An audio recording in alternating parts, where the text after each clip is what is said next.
Oh, hey, hello there. Welcome back.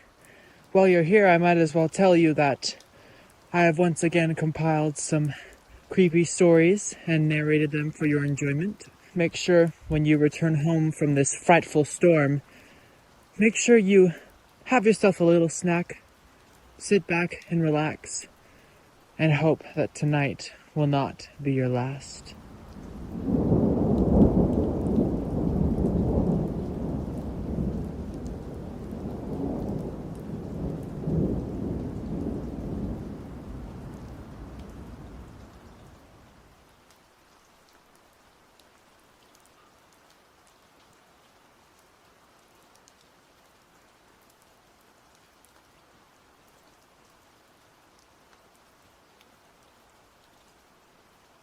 About 2 years prior, my dad had purchased an old house with the intention of eventually tearing it down to build a new home. The house was built in 1916, and like most homes built in that era, it had a really unconventional floor plan.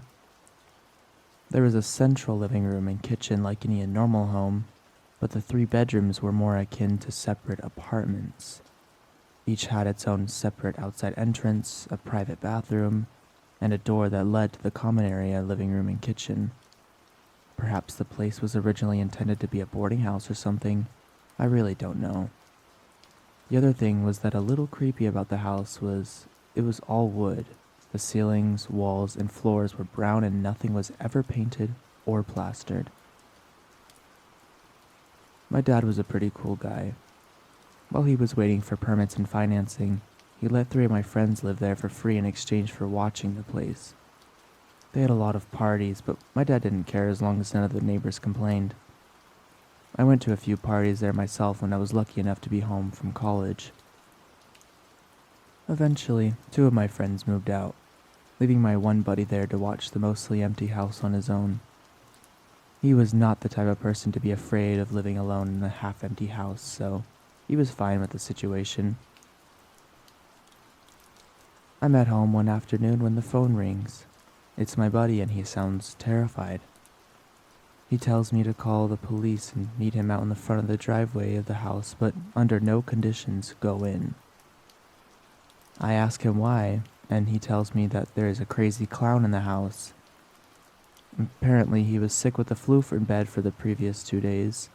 When he finally felt well enough to go into the kitchen to get something to eat, he runs face to face with a crazy woman dressed in a clown suit and makeup who starts screaming at him. It was then that he ran out of the house and called me in a panic from a nearby gas station. I call the police and then drive over to the house, which was about 2 miles away. I find my buddy on the sidewalk out front and he's really shaken up.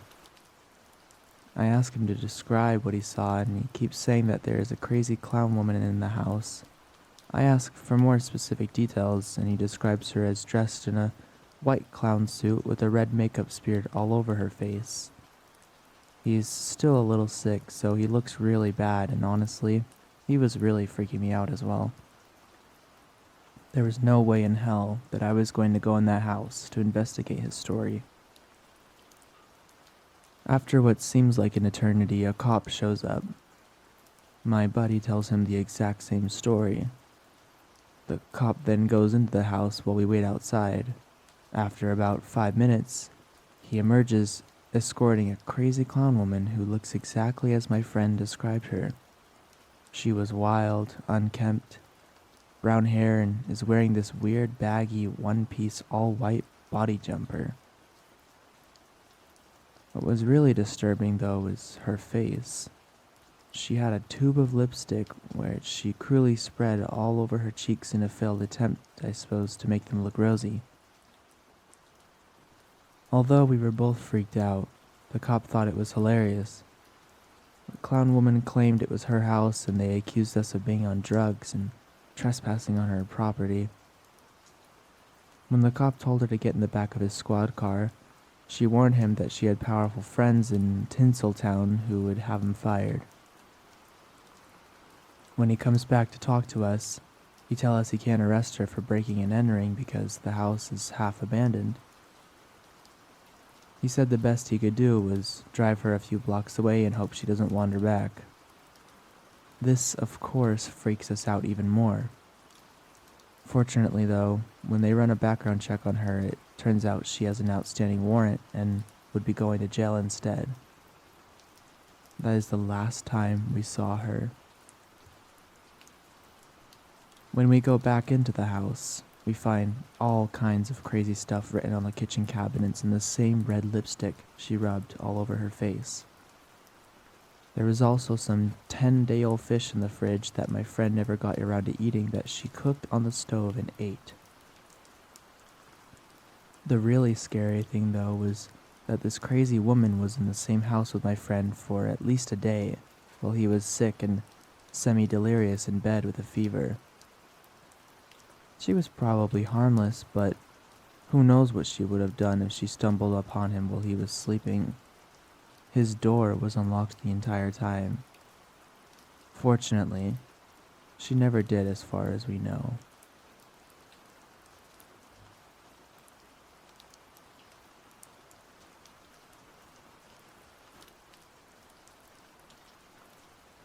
I lived with my grandparents before leaving to school, and I am extremely close to them. Also, I'm very shy and had zero friends or people I regularly hung out with at school. I wanted to reach out and meet new folks, so I signed up for a salsa dancing club that met on Friday nights. I told my grandma over the phone and she was happy I was putting myself out there. She asked if I was going with anybody. No, I told her. I'm just gonna go by myself. Are you sure? She asked. Don't any of your roommates want to go? The idea of talking to my roommates terrified me. I could handle structured gatherings, but personal conversations left more room for my awkwardness to creep in. No, they're not here.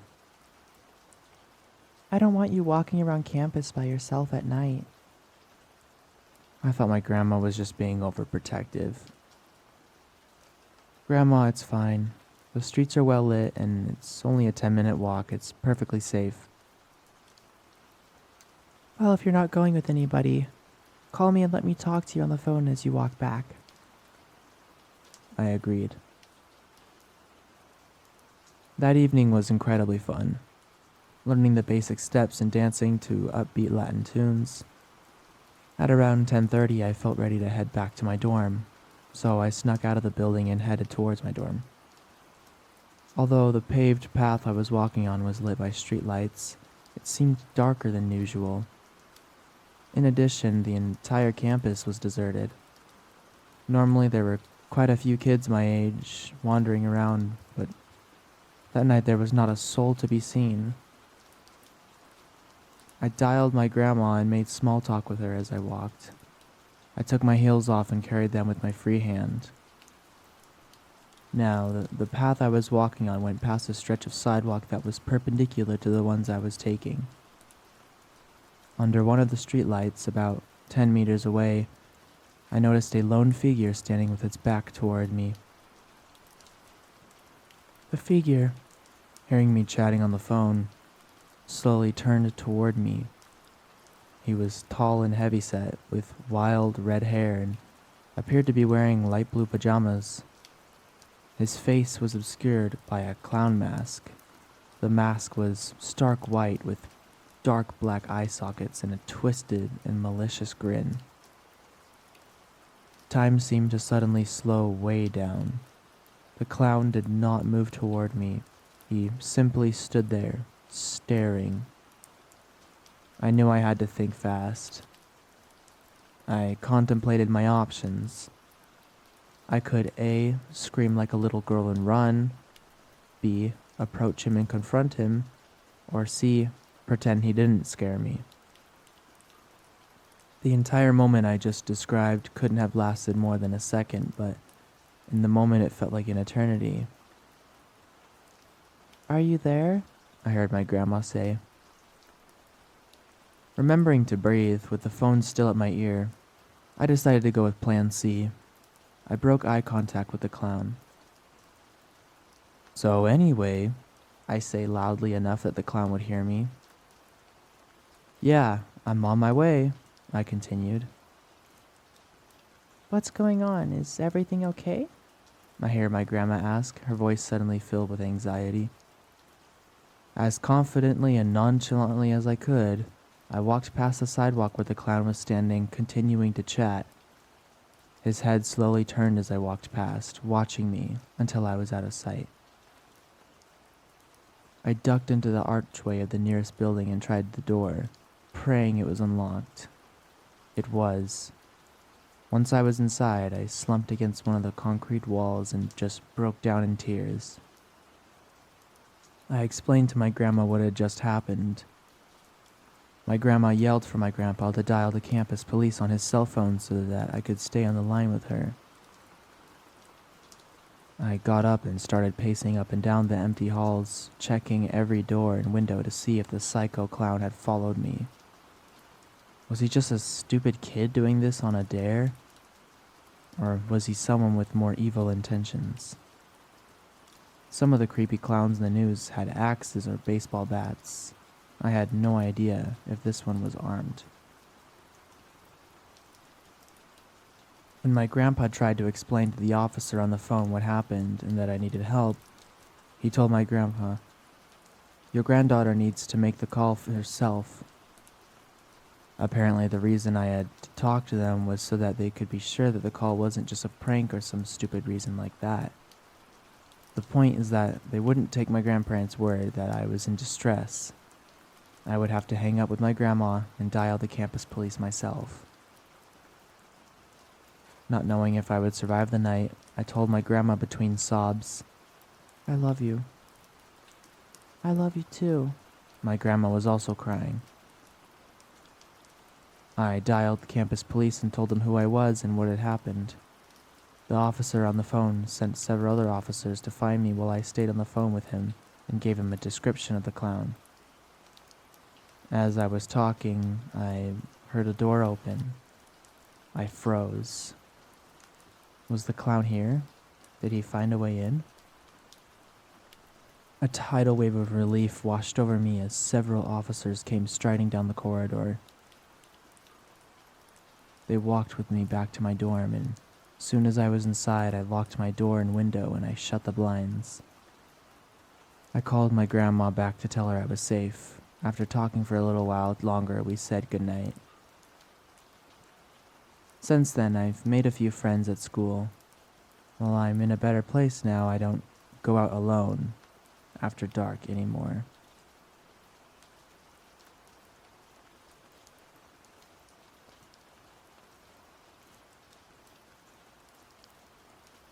It was the early 1970s in Des Plaines, Illinois. Back then, it was not uncommon to hitchhike. My dad and uncle enjoyed doing this, as they were quite the adventurers. They were both pretty young, in their early teens, and they had just gone fishing when they had made their way to a nearby coffee shop parking lot in search of a ride to get closer to home. A middle-aged man stopped to pick them up. There was nothing really striking about this guy. He just looked like a typical guy. So they got into the car with him. My dad sat in the passenger seat while my uncle sat in the middle back seat. Everything was fine until the driver reached his arm toward the back of the car and put his hand on my uncle's knee. My dad's creepometer sounded right away, and as soon as they came to a stoplight, my dad got out of the car, took his brother by the arm, and got the hell out of there. Fast forward a few years. It's 1978, and my dad catches a glimpse of a familiar face in the Chicago newspaper. It's the man who had picked them up a few years back. The article states that this man was arrested after police found 33 teenage males buried in various parts of his home, including the crawl space. This sick man would find teenage boys whenever he could. His name was John Wayne Gacy. Needless to say, I am happy my dad reacted as quickly as he did. My dad and uncle were the right age to be one of his victims. It's scary to think of what could have happened, and now I wouldn't be here today. So, Gacy, even though you are dead now, I am so thankful you, crazy clown, and my dad never really got to meet.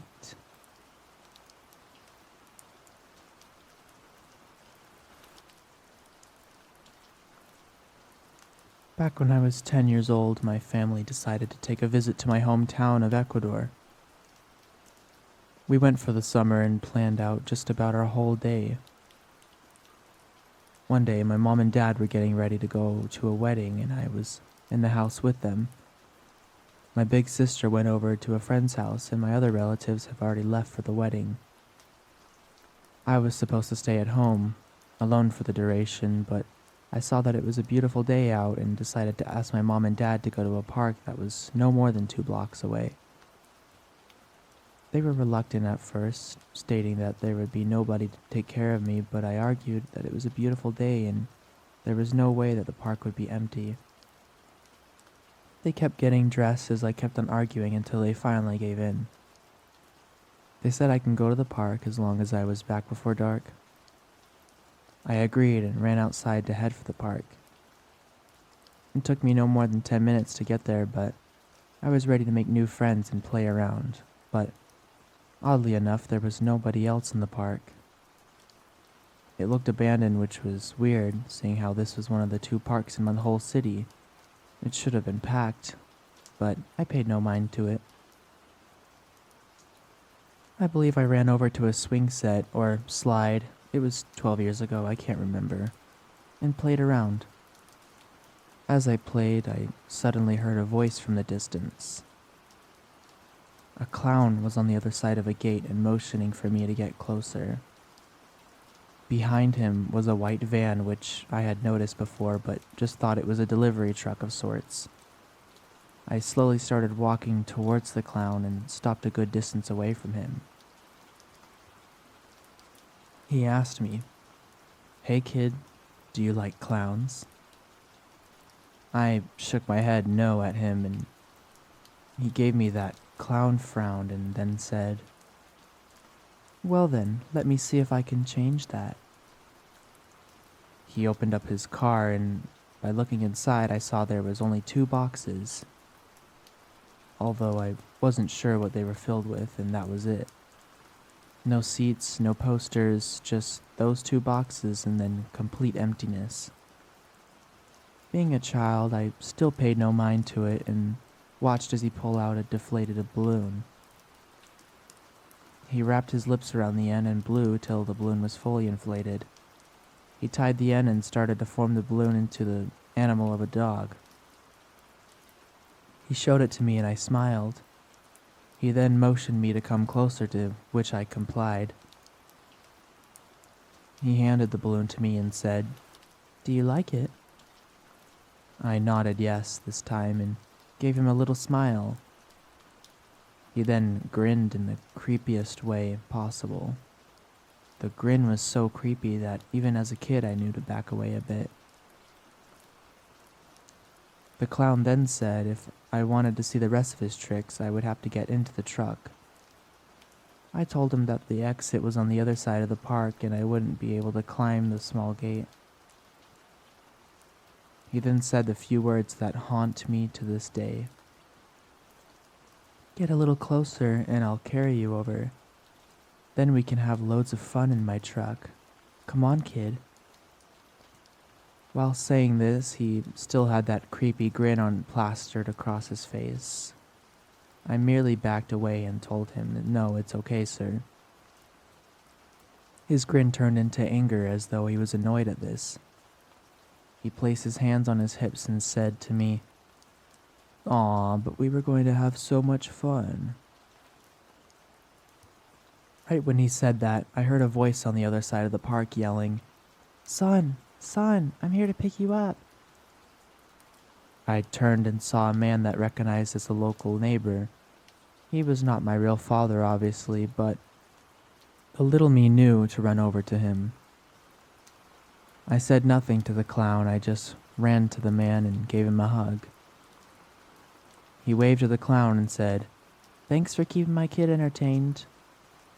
to which the clown replied, "No problem," as we turned around, and I was able to hear this man murmur, "You sick person." I looked at him and asked, "Sir, what exactly is going on?" He gave a sigh and explained everything. As it turns out, that was no real clown.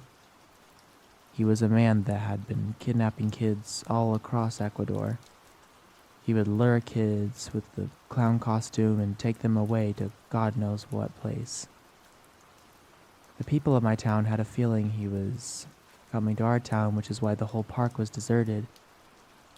He said that he was walking by when he noticed that I was talking to the clown and ran over to basically save me. As he told me this, he also dialed for the police to report the incident. We had finally arrived at my house, and this man said, "Be careful with who you talk to, son. Not everyone is who they seem." I gave him one final hug and gave him a thanks for saving me from that man. He gave me a rub on the head and said, "It's okay, boy. Now, hurry on. I have my own things to worry about." I nodded and ran into the house. Nobody was there, and by the time they had returned, I had decided not to tell anyone, since I knew they'd flip out. It took a while to forget about the whole incident, especially with those words that kept reminding me of him. But I soon forgot till I came across this page, and memories of that clown flooded my head. I'm not quite sure what happened to the sicko, but hopefully he's now behind bars.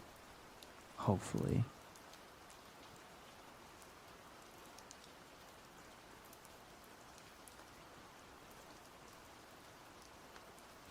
When we were younger, we all played in the front part of the woods. We never ventured too far back. This was our play area for years. Never had an issue or scare. This area was pretty well lit, wooded area.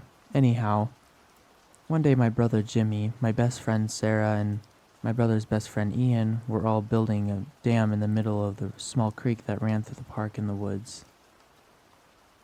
The boys decided that they were going to head back to Ian's house for some snacks. Sarah and I said we would stay and finish our camp area. As we were moving rocks around, I get a very odd feeling come over me. A strange feeling that we're being watched. I immediately think it's the boys trying to scare us and just continue with what we're doing. Sarah and I load up some big rocks and I head back to the creek and put them down in the dam. I get that feeling again, and as I stand up, I see something straight in front of me about 30 feet away. I can't clearly make out what it is yet because it's behind a bush, but I do see that it's a pattern of red and blue. I know that's nothing the boys had on. At this point, I'm focusing, trying to figure out what it is. As I am scanning up at the bush, I start to realize it's a clown. I kid you not, my heart started pounding immediately. The clown and my eyes lock. He's wearing a blue and red hat with a reverse pattern blue and red jumpsuit. I grab Sarah's shirt and immediately pull her upright, and she notices the man right away. He is smiling with a full face of makeup and has a huge knife. We both say nothing and start running as fast as our legs can take us. He begins to follow.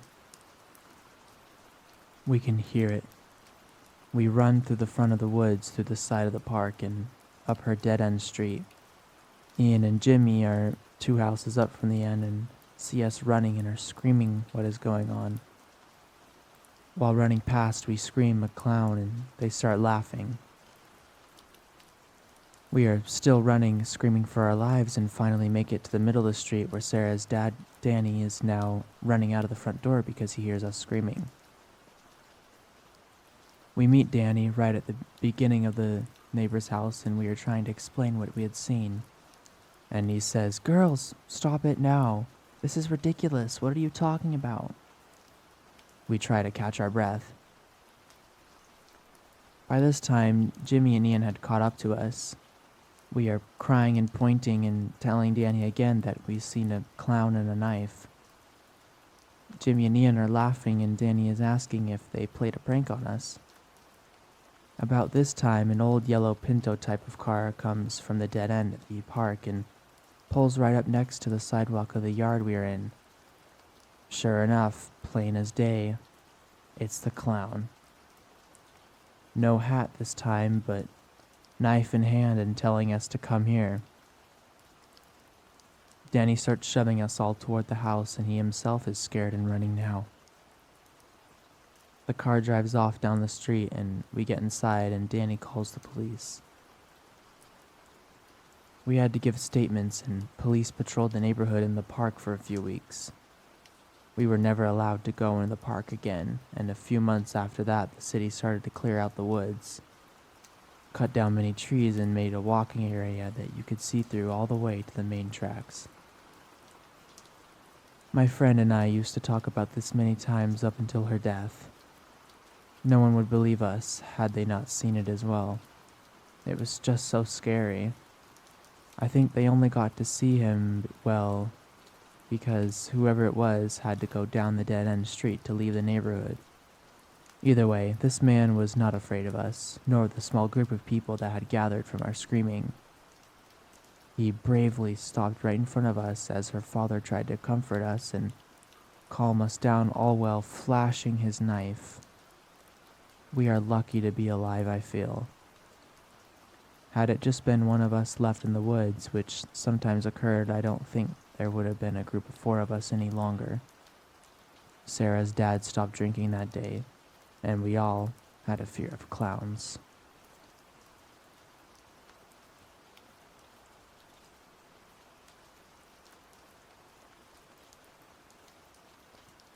It was the summer of 2016 and I was 15 years old when all of this weird clown stuff was happening. Me, my little sister, and my mother went on a road trip to see my grandparents. Now at this point, we were on our way back home, and we were in Georgia. We stopped at a gas station around 6 a.m., and it was still very dim outside. My sister and I were dead asleep until I heard my mom leave the car. So I wake up and I'm really groggy, but suddenly my attention is jerked to its maximum capacity when I heard a horrifying and pitchy laugh that didn't even sound real. In that moment, though, I was on some weird lucid dream state until I snapped back to reality. So I sat up 90 degrees and looked out the windshield. And there was this man with a red balloon dressed up very similar to the original Pennywise, but dirtier and cheaper. I watched in disbelief as he went from person to person, probably, laughing in people's faces. He went up to a little girl and her mother, pinched her cheek, got up in her face and said something along the lines of, "Hey, princess, wanna be my friend?" And when the mom hit him and screamed at him to get away, he started maniacally laughing again. Then he skipped over to my mom's car, saw me inside, literally shaking under my blanket, pressed his face up against the glass really hard, and started pointing and laughing at me. I pulled the blankets up above my head, but I could still hear him laughing. I swear I heard him try to jiggle the door handle a few times as well. The only thing that sent him away was the same mother of that little girl yelling at him and threatening to call the police. I heard him leave, and so when I sat back, I saw him skipping away, and he was still laughing. It almost sounded like gagging at this point. I mean, the dude was losing his mind. Later that day, honestly, 45 minutes after he left, we came across an active missing persons search in a forest by the road not too far away from that gas station. I have no idea if he was involved, but I remember riding by and feeling like it could have been easily me or my sister. I was 15 then. Now I'm 19. I'm a 19-year-old dude and I love horror movies, gore, scary movies, ghost hunting, blah blah blah. But the details of this weird experience have never left my mind. Although I was really upset at the time, I'm glad I have an interesting story to tell, but It's really scary to think about what could have happened if the car doors weren't locked or something. Makes me nauseous.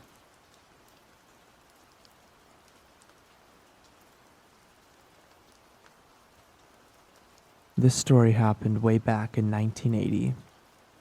I was 5 years old, and I was invited to a neighbor's birthday party. We lived in the quiet suburbs of Baltimore, Maryland. Trees lined the streets, looking over the neighborhood like giant looming sentinels. It was early October. I remember this because the houses were decorated for Halloween. The boys' parents pulled out all the stops to make their son's party one to remember. There was a slow-moving, sad-faced donkey that the smaller children were permitted to ride. I was not allowed to ride the donkey. I was a fat boy, even at age 5. I was also as loud as I was fat. It was my loud mouth that caused this pleasant afternoon of cake, ice cream, and piñatas to quickly unravel into a horrifying nightmare. Aside from the usual things at a 7-year-old's party, there was a clown. The clown walked around silently, prancing and smiling. He would laugh silently. He would do the old "I got your nose" trick and pull out coins from behind our ears. He made balloon animals and attempted to ride a unicycle. The other kids laughed. I hated the clown. Everything about him made me uncomfortable, and because of this, my fat 5-year-old self decided it was a decent idea to give the clown a hard time.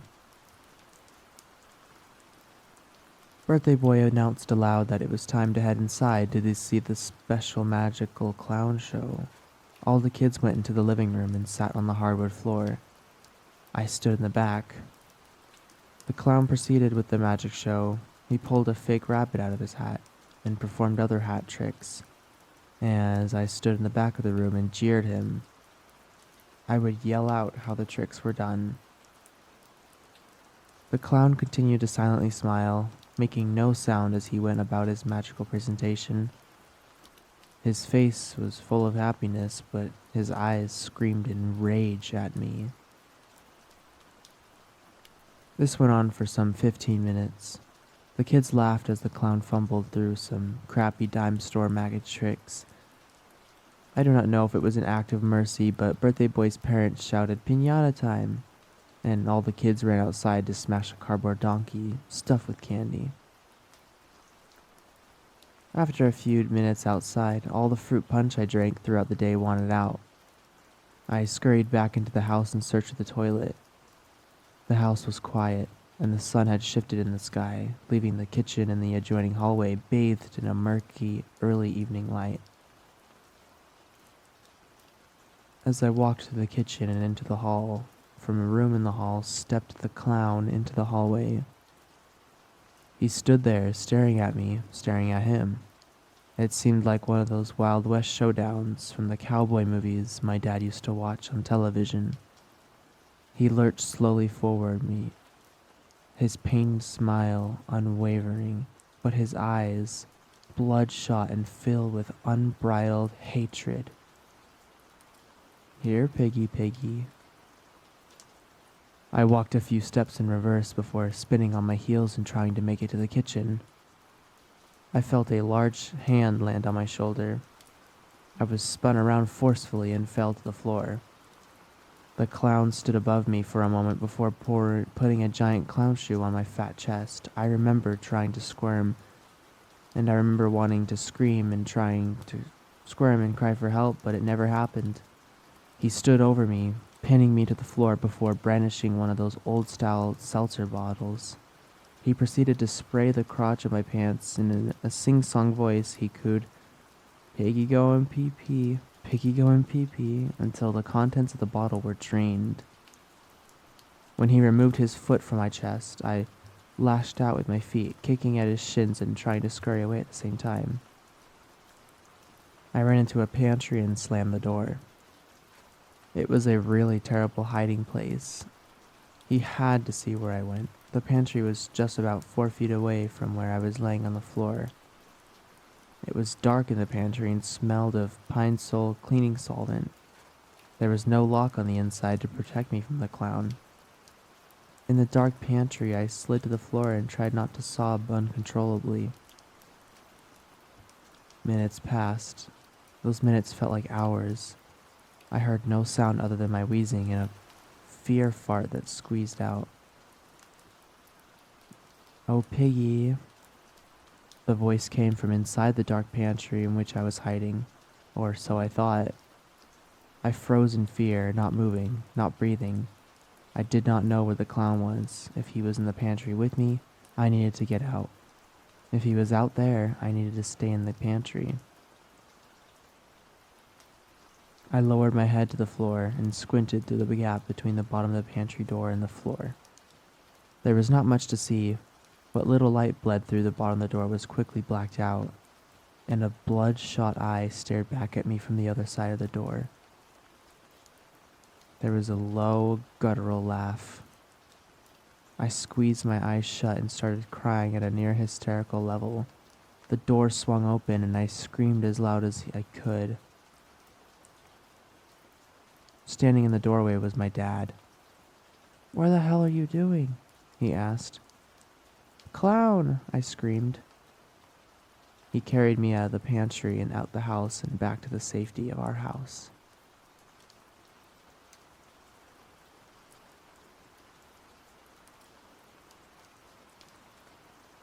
I work as the assistant manager at a movie theater. This isn't a big chain theater like Cinemark or Regal. It's a family-owned company that only has 6 locations. A friend of mine who also works at the theater, Kath, worked as a floor employee selling tickets, picking up trash during the day, working the concession stand, etc. Another position available at a theater is a cleaner. These are workers who come in around 7 in the morning and clean the theater before we open so that everything is nice and tidy before moviegoers rush to the box office. Floor employees who want to get some extra hours can opt in and come in and work as cleaners as well. Kath briefly took up this position for a couple months when she was short on money and needed to make a little extra cash. After those few months, she decided to give it up since she was getting tired and would often have to work later in the night and wasn't feeling it anymore. One day, about a month later, after Kath had stopped working as a cleaner, the cleaners were hard at work as the new It movie had just come out and the theaters from the night before were most likely trashed. One cleaner, Deb, was taking out bags of trash. There are exit doors that lead to the back of the building where the dumpsters are. As she walked out of the back door of one of the theaters, she said she noticed a figure standing out back. There is a short wooded area behind the theater, and there is also a small clearing that faces the back of the building. The figure was standing in this area. It's far enough away that one might not be able to make it out much detail. She didn't think much of it first. It's not uncommon for homeless people to hang out back there since it's fairly secluded. Deb made her way to the dumpster and tossed the bags in. Right as she finished and turned around to head back the exit door, a man was standing there just a few feet from her, completely decked out in clown attire, holding a balloon and everything. To say the least, it scared the hell out of her. Deb isn't a soft woman, and she definitely was the kind that wouldn't be afraid to put you in your place. She started berating and cursing at the clown, saying things like, "What are you doing? You shouldn't be out here scaring people like that," etc. The clown just simply said, "I'm actually here to scare C, but I figured since I'm here I'd go and scare anyone I see anyway." Freaked out, she marched back to the theater and didn't see him again. This is the freaky part though. Kath had no idea who that person could possibly be. She opened the day this happened, only about 3 hours after the incident, and was on edge and freaked out the entire shift after she had been told what happened. She refused to take trash out during the shift, and even had 2 coworkers, including myself, walk her to her vehicle at the end of her shift. Whoever did this and was targeting her had to somehow know her well enough to know that she had worked as a cleaner in the morning. but not be close enough to her to realize that she stopped working at a cleaner at least a month ago. To this day, Kath still has no idea who it was. A couple of theories had popped up, including her boyfriend, though my coworkers and I have met him, and it's easy to say he is not the type to pull something like this. Also, they live with each other, and she said she would obviously realize if he wasn't home in the morning before her shift. I talked with everyone about this to try and get to the bottom of it. The cleaner, Deb, claims the man looked like a spitting image of the clown from It and was horrifying. We do have cameras out back now, but they were recently installed and are rough quality, so either they hadn't been put up at this point or my general manager tried looking at the footage and couldn't make out what was happening that far away from the camera. So, creepy It impersonator, let's not meet ever, and please, don't mess with my friend again.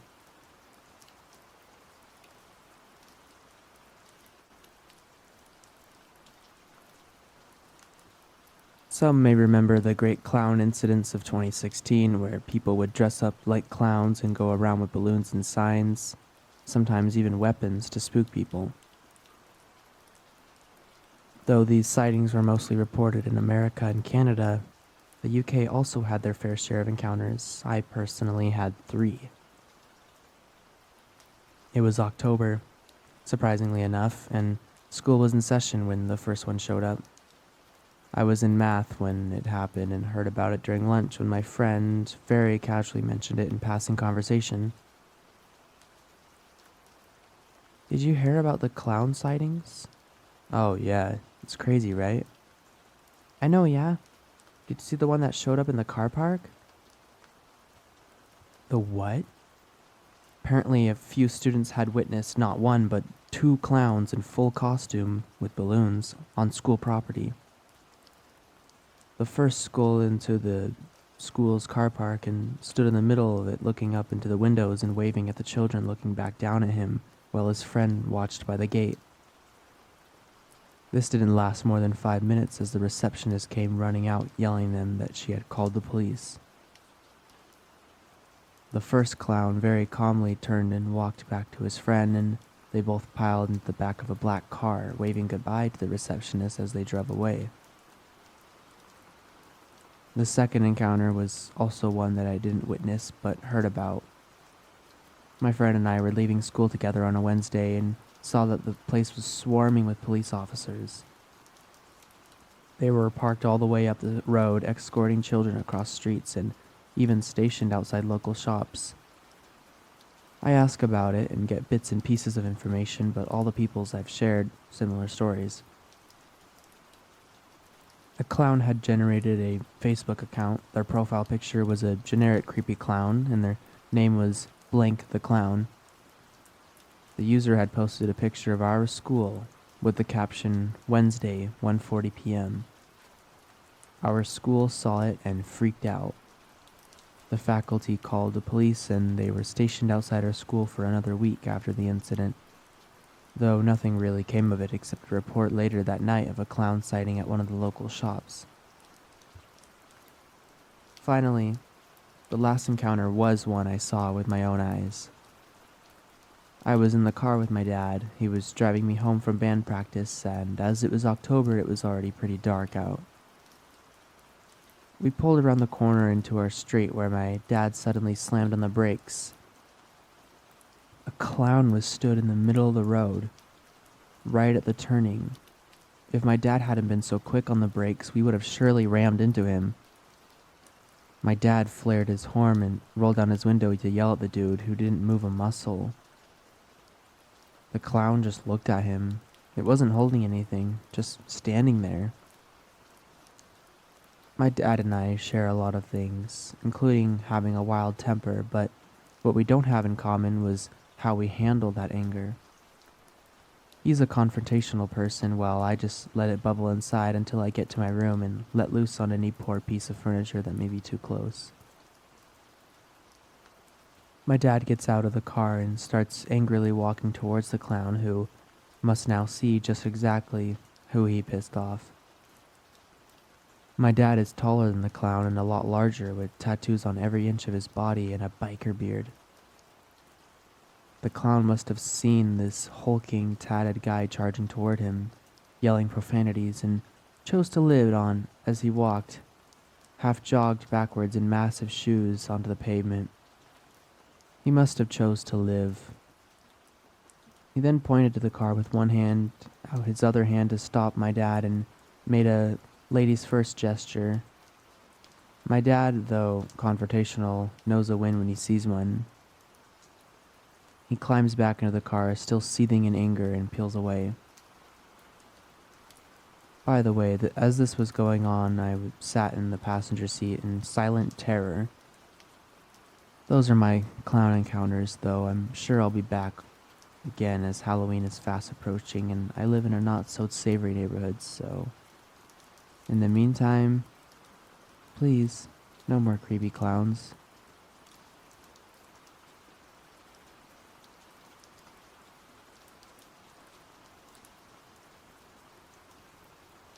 This happened about 4 weeks ago on a Saturday. I live near a coastal area that has a few popular beaches. On this night, I was with 2 other friends, but it was really late, so there weren't really any other people around except for the occasional police car. We must have gotten there close to 11 p.m. We hung around sitting in my car and on the beach wall for a few hours.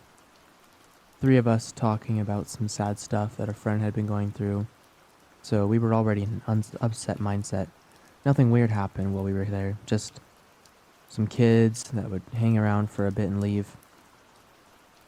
We left the beach around 1:30 in the morning. I'm driving and I have a friend in the passenger seat and one in the seat directly behind me. The road back to town goes past the state park and goes down a rural back road with some houses along the way before the main road. A white Subaru pulled out in front of us as we drove by the park a few minutes after we left the beach. We didn't really think much of it until it started going really slow, like maybe 15 when the speed limit was 25 or so in the area. We weren't concerned at first, but just annoyed. This continued for a bit because we were on this winding back road. I couldn't pass them. After a few minutes, the road curved to the right. I noticed someone running down the side of the road against traffic, so towards my car. I was very confused at first that someone was running at almost 2 in the morning. I immediately noticed this person was dressed in all black and had a huge mane of gray hair. I told my friends to look at this because my attention was fixed on not driving into this very slow car in front of us. I noticed out of the corner of my eye that this guy continued down the road towards my car. He drifted further into the road. I thought that he was avoiding something on the shoulder, but a second later my friends screamed and I looked to see the guy right next to my door. At this point, I have a little space between me and the car in front of us, so I floor it for a second to get past him. The car does not stop though, and we keep driving for a minute or so until we reach this traffic circle where the car immediately just goes back down the road we just left, and much faster than it was driving before. My friends and I were freaking out because I didn't realize what was happening, but told that it was very weird. As we drove away, my friends told me that he got closer and they could see the guy had face all painted white except for black circles around his eyes. He had this green clown wig on. My friend in the passenger seat noticed that he was holding either a crowbar or a bat, and the one seated behind me said that he was running right for my door, which was unlocked at the time because my car doesn't automatically lock, and was reaching out for my door, only like a foot away by the time we got away. We called the sheriff and they looked but didn't find anything, and neither did we, when out of an adrenaline rush we went back to see where it happened. At first we didn't connect the car with the clown guy, and initially thought that maybe he had just done something like rob a house in the neighborhood, 'cause the clown get up in the bat crowbar, and was running away from it, and was gonna like carjack us to get away. But my friend's mom thinks that we may have been identified when we were at the beach as targets of some kind of robbery. My only thing is that if the car was involved and they wanted to do some harm to us, they could have done it like at a stop sign so that we wouldn't have gotten away.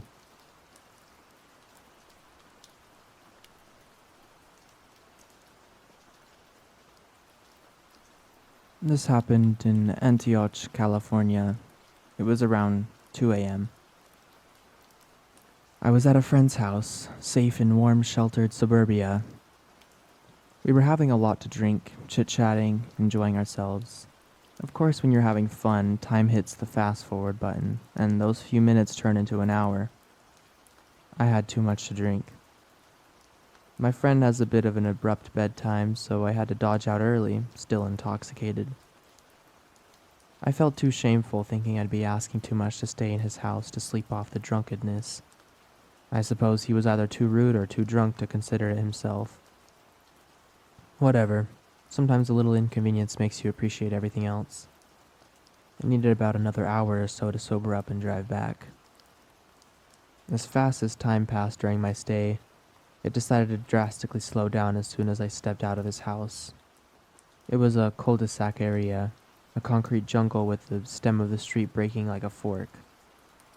Alongside the road, my car was parked. The only street light that worked was in the middle of the cul-de-sac circle, about 80 yards away. I stumbled towards my car, produced my keys, felt the metal line up, and opened my door and shifted into the back seat. Because this was a dark, strange, and unfamiliar neighborhood, I took the leftover newspapers and sweater in my back seat to cover myself up. I was a little scared. I wanted to camouflage myself and not just be some guy awkwardly sitting in his car waiting for time to pass in order to drive home. I couldn't fall asleep. The uncomfortable feeling of a cheap backseat bed enshrouded in darkness didn't make the chance of slumber easier. It felt too ominous, and of course my mind began to wander. I thought of worst-case scenarios like how the police would shine their lights on me through the window, or a drunk driver hitting my car, and wait. In the distance, about 100 yards away, I could hear footsteps approaching. The gravel scuffed with each step forward, growing in proximity, but periodically taking stops. I wondered why until it made sense in my mind. Whoever it was probably looking through cars carefully, with the intent to steal one. I couldn't recall how many cars were on the block, but I counted 3 full stops until he was at my window, breathing. I froze. There was no more than 1 foot between us. The car encapsulated me as I lay hidden underneath backseat clutter, forcing myself into an object, trying my hardest to be unnoticeable, unmoving, and simply not there. "I see you," said the voice of a 40-plus-year-old man in some sort of perverse baby talk. Imagine when you were playing hide-and-seek and one of your friends tricks you into coming out.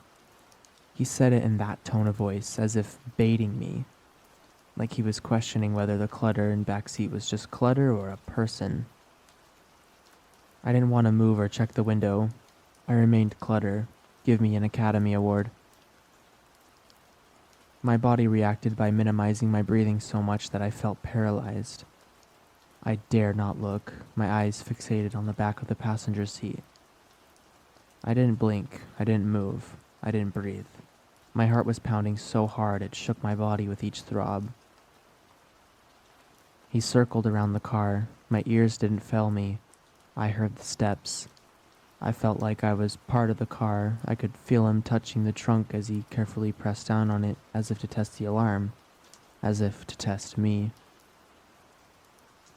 I was in the middle of fight or flight. I couldn't do either without elevating danger. I was frozen and hoping to God he was bluffing.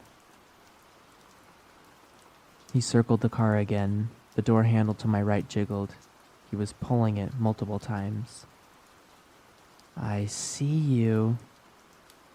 A similar tone, but more agitated and stressed, more convinced that he was trying to make that clutter move, revealing itself to be his expectation that it was me. My muscles tensed like a cow before slaughter. Tap, tap, tap.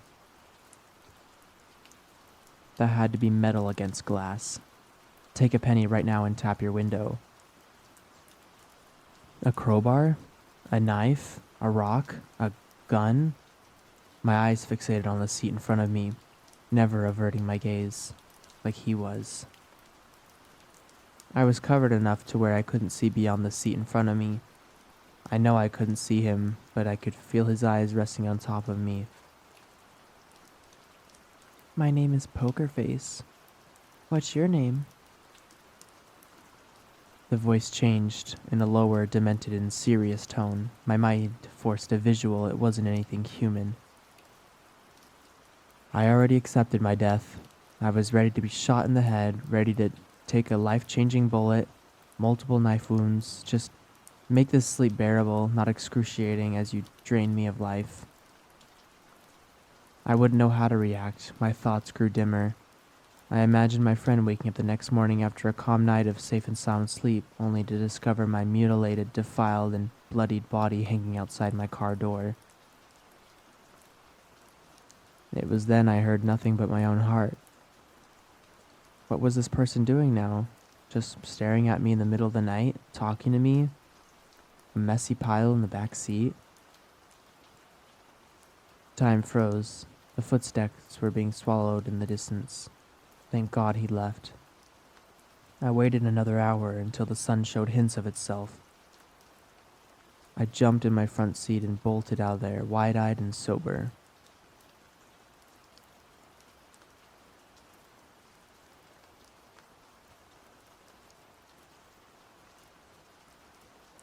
This story takes place in the summer of 2023. My friend and I were hanging out at her house, and we fell on a subject that was passionate to both of us, urban exploring.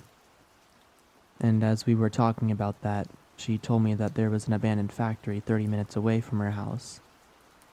2 seconds is what it took for us to get our backpacks full of cigarettes, food, and water. We then started walking. We took some 5-minute breaks from time to time and continued our path. Arriving here, we were absolutely in love with the creepiness and absence of life in this place. Let me introduce you to the 4 buildings. It will help you understand the rest of the story. First building, locked. No more information, probably somewhere to stock wood and metal. Second building, a big factory. It was the biggest building in the 4. There's 3 floors, a basement, a working space, and the eating place at its highest floor. Third building, a structure of wood to contain all the machines and etc. And finally, a 4th building, a small gas station where there was keys to other rooms. There was 2 floors, but we didn't go to the second one for a reason that you will see further in this story. So, we entered the big factory, the second building. At first, we were getting shivers, but as time passed, we got more and more comfortable with the place we were in. Not gonna lie, the alcohol helped with that. Then comes the moment. We had to do it. We were so curious. We stood in front of the door and opened it. There we were in the basement. As we advanced in the room, we arrived to a small office. There was fresh coffee in a cup. We didn't think much of it first.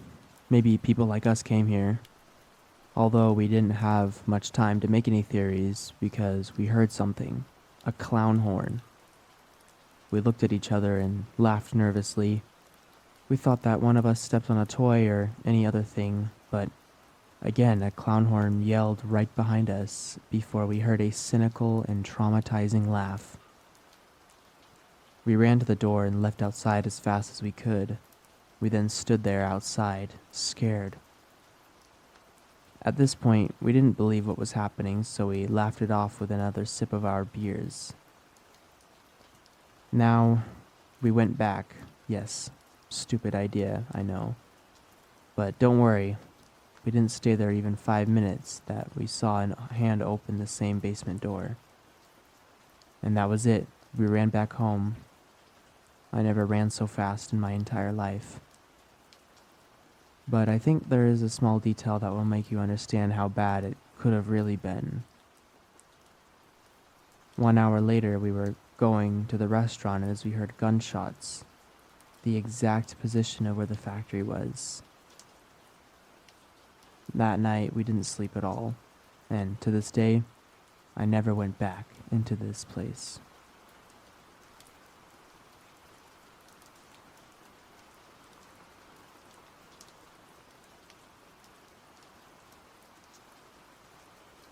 This encounter was not too long ago, and solidified in my mind why I will always close the blinds at night, and why, even in a quiet suburban neighborhood, you should always lock your door.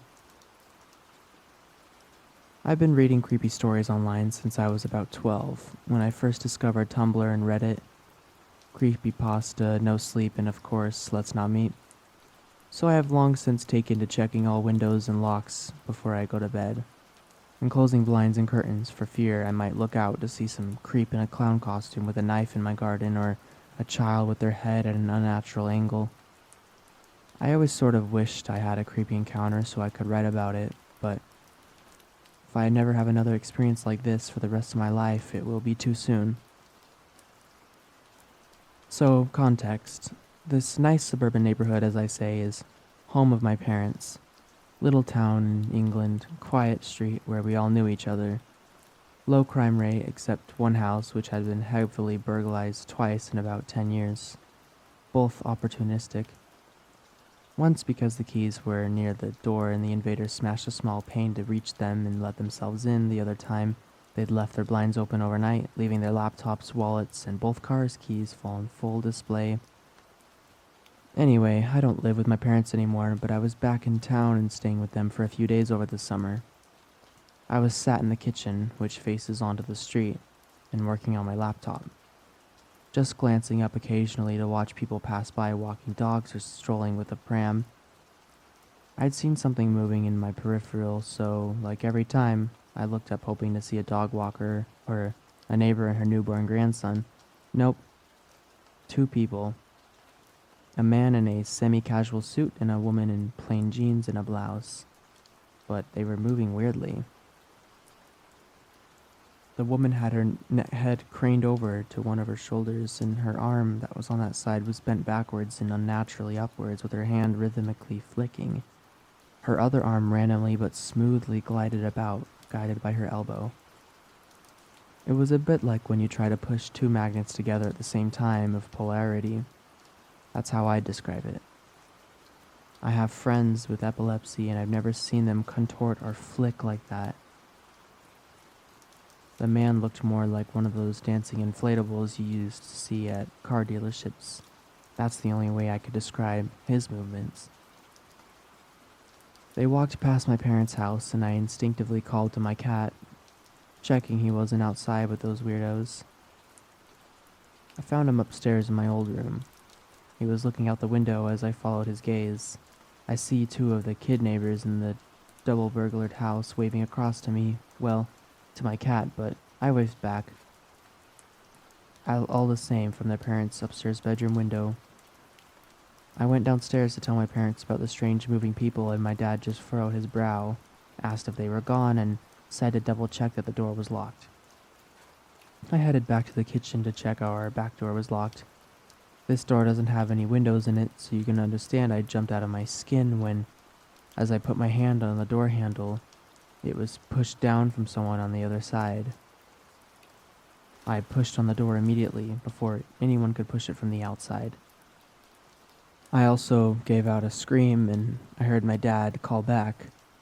I hear his footsteps coming through the house, then I hear a loud gasp on the other side of the door and out the kitchen window. Guess who I see making a retreat? The creepy moving clown dude and dudette. By the time my dad's made it through the house, they're gone. He doesn't seem to believe me, although also doesn't seem to be doubting either. He's never seen them before and takes a free pop at me for being discriminatory against potential house guests with movement disorders. We make jokes like this because I had a movement disorder as a kid, and one time a parent wouldn't let me into her son's birthday party. Anyway, I digress. These people were gone. I don't sleep well, and those scary stories I read meant that I always listened to the excessive creaking in this house, and noises on the street outdoors at night. like people walking home drunk and foxes mating. Most of the sounds are quiet though, so imagine my shock when my straining ears are suddenly attacked by a child's scream. It takes me a second to locate the sound and another to lurch from my bed to the window, looking straight over to the upstairs window. The same one where, not 12 hours ago, my neighbor's children were waving to me from. I scanned down the house and saw that their front door wide open. I shouted to my parents, hoping to wake them up as I flew down the stairs in my pajamas with the police already dialed on my phone to report this likely home invasion before I do anything else. I'm remembering to scream fire, not burglar, as I stride across the road, attempting to wake other neighbors and gather support. There are 2 kids and a teenager in that commonly burglared house. Kids who I babysat for 10 years, and one of them just screamed at 2 a.m.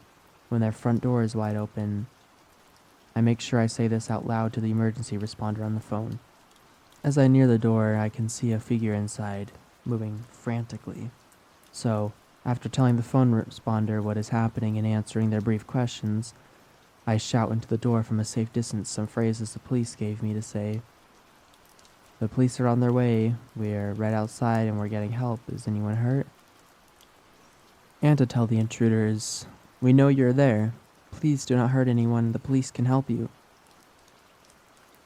I get a response from the upstairs window and step back into the road and see the mother holding all of her kids in her arms, and tells me the middle child, who's 9, found intruders on the stairs when she went to get a drink in the night.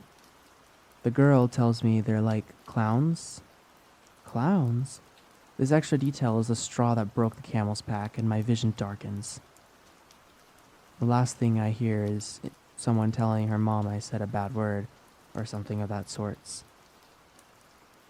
I came to in the middle of the road with a foil blanket and a soft toy under my head. I could see lots of blue lights, 3 police cars and an ambulance. That one's for me. And I can see my neighbors out of the corner of my eye.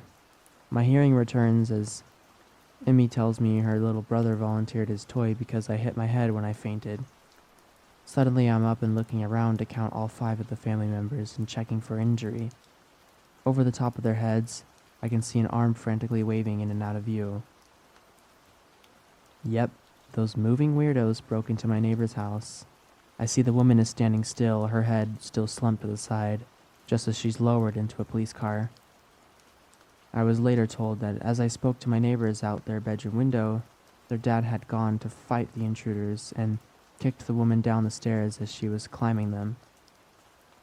The man was the frantically moving shadow I had seen from the doorway. Police reckoned they'd be trying doors down our street and found one unlocked. I told them about the couple trying our door earlier in the afternoon. I'm guided to the ambulance and sat on the bed whilst the paramedics tend to a large cut on the back of my head from my fall. I vaguely feel them removing gravel, cleaning, gluing, and dressing it. But I'm preoccupied watching 2 police try to contain the human dancing inflatable man. They can't catch both arms at the same time to cuff him, so eventually one policeman is cuffed to one of the man's hands, and thus his arm flung every which way as the man continues to move. I have no idea what they've been tried with, if they were on drugs or had a movement disorder, or when the court hearing is yet, but as a key witness, I'll be told when they need me in court. But I would happily go the rest of my life without hearing a kid screaming at 2 a.m. and seeing those weird moving creeps.